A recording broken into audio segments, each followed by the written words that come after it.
إن الحمد لله نحمده ونستعينه ونستغفره ونستهديه ونعوذ بالله من شرور أنفسنا ومن سيئات أعمالنا من يهده الله فلا مضل له ومن يضلل فلا هادي له وأشهد أن لا إله إلا الله وحده لا شريك له وأشهد أن محمدا عبده ورسوله وصفيه وخليله بلغ الرسالة وأدى الأمانة ونصح الأمة وكشف الغمة وجاهد في الله حق الجهاد وأصدقه حتى أتاه اليقين اللهم صل وسلم وبارك وأنعم على محمد وعلى آله وصحبه ومن تبعهم بإحسان إلى يوم الدين أما بعد أيها الإخوة الكرام أيتها الأخوات الكريمات. Toujours dans la continuité de cette série, une fois qu'on avait rappelé l'importance de ad-du'a et que ad-du'a c'est l'un des moyens les plus efficaces pour remédier à l'ensemble des maladies qui touchent nos cœurs. La dernière fois on avait abordé 4 parmi les obstacles qui peuvent nuire à nos du'a et qui font en sorte que ces du'a malheureusement ne seront pas exaucés de la part d'Allah subhanahu wa ta'ala.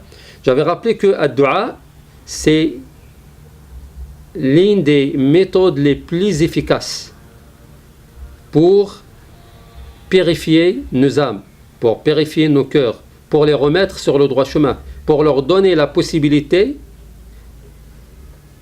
de se purifier, mais aussi au-delà de cette purification du cœur, de purifier l'ensemble du corps. J'avais rappelé aussi que ad-du'a c'est l'arme fatale du croyant dans la vie de ce bas monde. Donc il va falloir en profiter davantage. Quand on parle de du'a, il y a aussi un point qui est essentiel à rappeler. C'est qu'à travers ad-du'a, on peut repousser le mal. On peut se retrouver face à une guérison de la maladie qui nous a touchés. Donc ad-du'a, soit il repousse le mal, soit il le supprime, ou soit il l'allège quand le mal a déjà touché la personne. Donc à travers ad-du'a, on est face à 3 situations.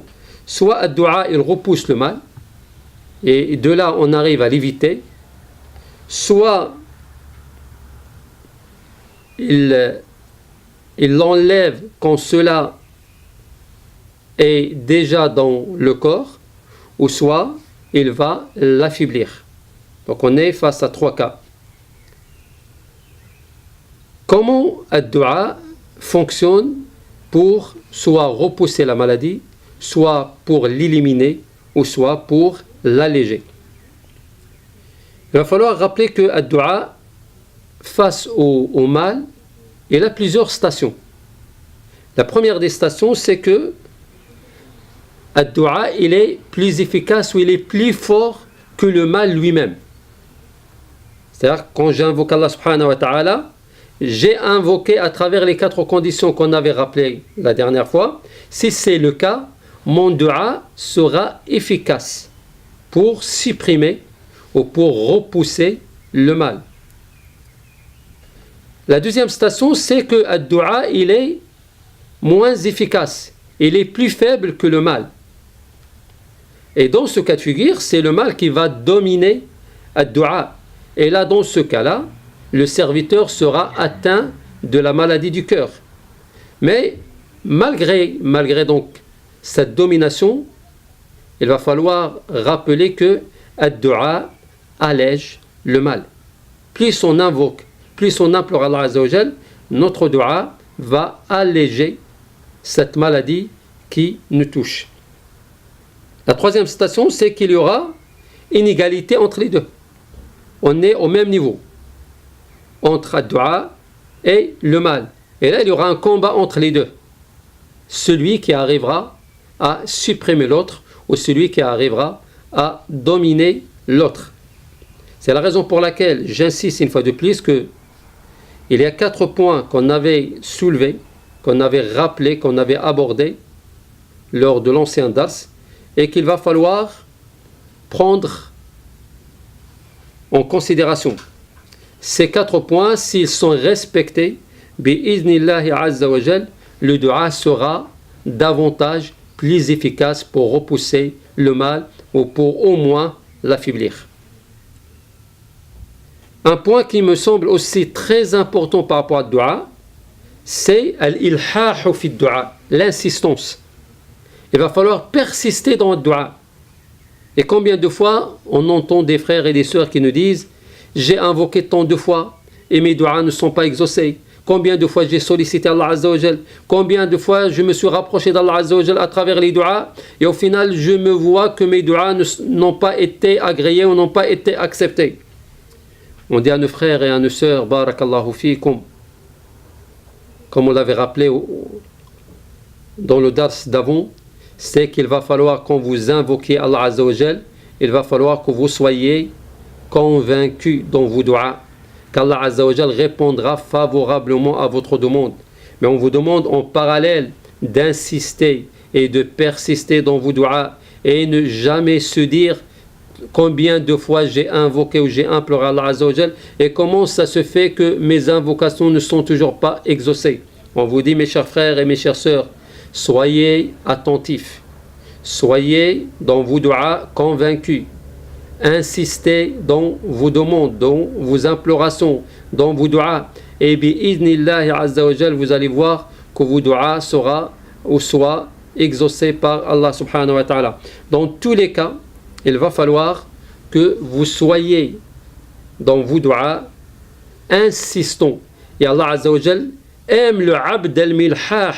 Allah subhanahu wa ta'ala aime son serviteur qui insiste dans l'invocation, qui répète l'invocation, qui demande l'invocation. Parce qu'à travers cette insistance et à travers cette persistance, qu'est-ce qu'on montre à Allah azza wa jal? On montre notre faiblesse devant Allah azza wa jal, le Tout-Puissant. On montre notre pauvreté face à Allah subhanahu wa ta'ala, le riche. On montre qu'on a besoin de lui.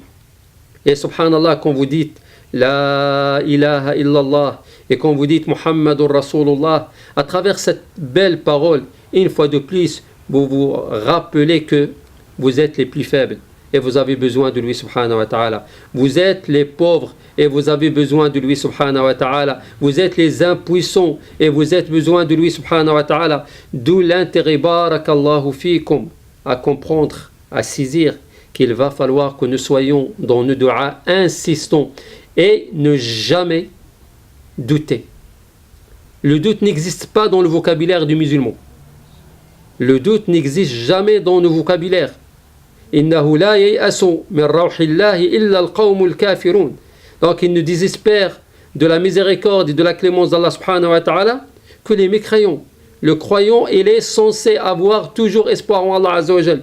Et plus tu demanderas à Allah azza wa jal, plus tu seras bi'idhnillahi azza wa jal dans la voie qui te mène à ce que ton invocation, ton dua soit agréé et soit accepté par Allah azza wa jal. Donc il n'y a pas à douter.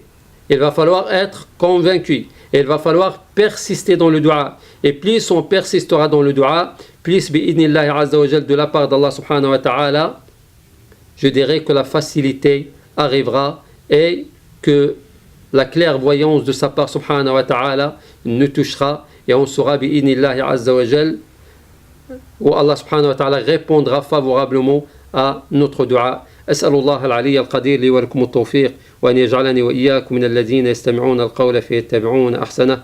أقول قولي هذا وأستغفر الله فاستغفروه إنه هو الغفور الرحيم.